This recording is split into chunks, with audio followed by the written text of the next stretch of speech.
मेले के एक शांत कॉरिडोर में आरव और नताशा अब भी उस कागज को देख रहे थे। उस पर बना रहस्यमयी सिंबल पहले भी कई बार उनके सामने आ चुका था, लेकिन आज पहली बार किसी ने उन्हें सीधा संदेश भेजा था। नताशा धीरे से बोली, सर, क्या आपको लगता है कि ये वही लोग हैं जिन्होंने मॉल अटैक करवाया था? आरव कुछ सेकंड तक चुप रहा, फिर बोला, अभी कुछ कहना जल्दबाजी होगी, लेकिन इतना तय है कि कोई हमें धीरे धीरे किसी दिशा में ले जाना चाहता है। नताशा ने पूछा, अब क्या करें? आरव ने कागज को मोड़कर अपनी जेब में रखा। अभी कुछ नहीं। जिसने ये भेजा है वो दोबारा जरूर सामने आएगा। दूसरी तरफ अर्जुन अब भी मेहर के बारे में ही सोच रहा था। मायरा ने उसे देखा और मुस्कुराकर पूछा, अब कहां खो गए? अर्जुन ने तुरंत जवाब दिया, कहीं नहीं, बस वो लड़की अलग थी। मायरा हंस पड़ी, नाम भी नहीं पता? और कहानी शुरू हो गई। अर्जुन शर्माते हुए बोला, नाम भी पता चल जाएगा। उसी समय मेहर अपने पिता के साथ मेले से बाहर निकल रही थी। उसके पिता ने गंभीर आवाज में पूछा, वो लड़का कौन था? मेहर ने अनजान बनते हुए कहा, कौन सा लड़का?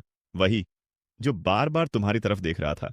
मेहर हल्का सा मुस्कुराई, पता नहीं, शायद पहली बार देखा है। उसके पिता कुछ नहीं बोले, लेकिन उनकी नजरें बता रही थीं कि उन्होंने अर्जुन को ध्यान से देख लिया था।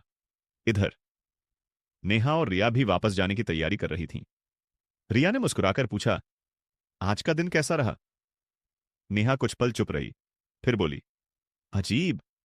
रिया ने हैरानी से पूछा, क्यों?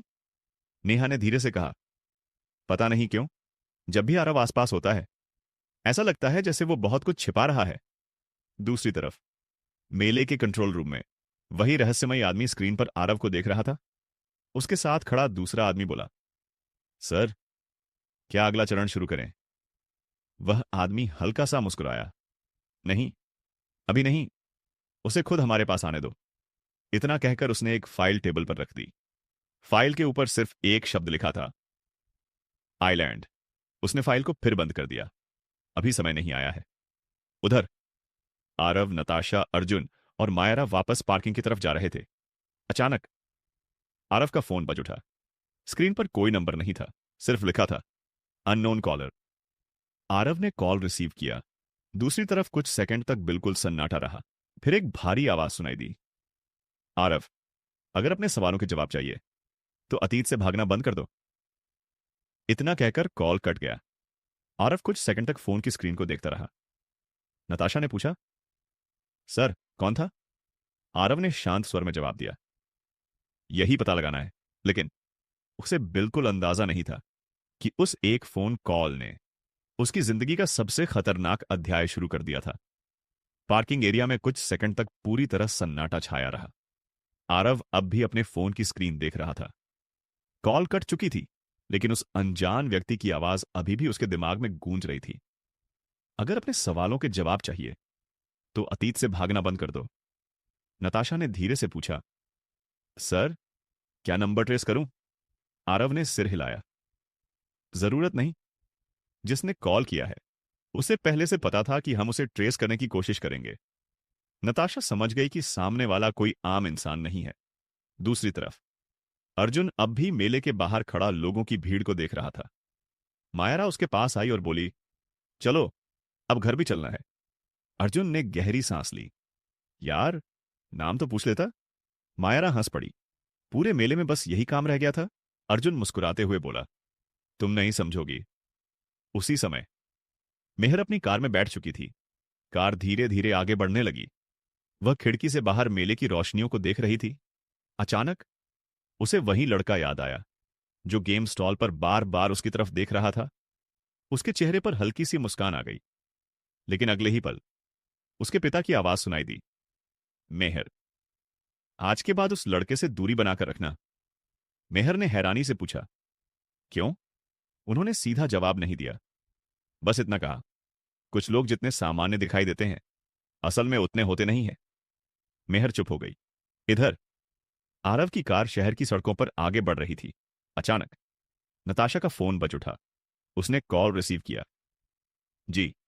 कुछ सेकंड तक वह सामने वाले की बात सुनती रही, फिर उसका चेहरा गंभीर हो गया। ठीक है, मैं सर को बता देती हूं। कॉल कटते ही आरव ने उसकी तरफ देखा। क्या हुआ?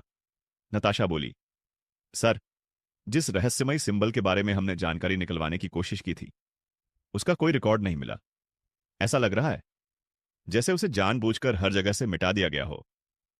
आरव कुछ पल तक खिड़की के बाहर देखता रहा, फिर धीरे से बोला, मतलब हम सही दिशा में बढ़ रहे हैं। दूसरी तरफ शहर के एक पुराने गोदाम में कुछ लोग एक बड़ी स्क्रीन के सामने खड़े थे। स्क्रीन पर अभी अभी मेले की रिकॉर्डिंग चल रही थी। एक आदमी ने वीडियो रोक दिया। उसने स्क्रीन पर दिखाई दे रहे आरव की तरफ इशारा किया। यही है जिसकी हमें तलाश थी। दूसरा आदमी बोला। क्या अब अगला कदम शुरू किया जाए? पहला आदमी मुस्कुराया। अभी नहीं, उसे थोड़ा और उलझने दो।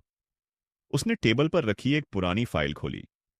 फाइल के पहले पन्ने पर सिर्फ एक नाम लिखा था, ब्लैक कोबरा। उसने फाइल दोबारा बंद कर दी। उधर बंगले के बाहर कार आकर रुकी। चारों धीरे धीरे अंदर जाने लगे, लेकिन आरव की नजर अचानक मुख्य गेट के पास रखे एक छोटे से डिब्बे पर पड़ी। वह वहीं रुक गया। नताशा भी उसकी तरफ देखने लगी। डिब्बे पर किसी का नाम नहीं लिखा था, बस वही रहस्यमयी सिंबल बना हुआ था। आरव ने बिना देर किए डिब्बा उठाया और धीरे धीरे उसे खोलने लगा। आखिर उस डिब्बे के अंदर क्या था, और क्यों हर बार उसी रहस्यमयी सिंबल के जरिए कोई आरव तक पहुंचने की कोशिश कर रहा था?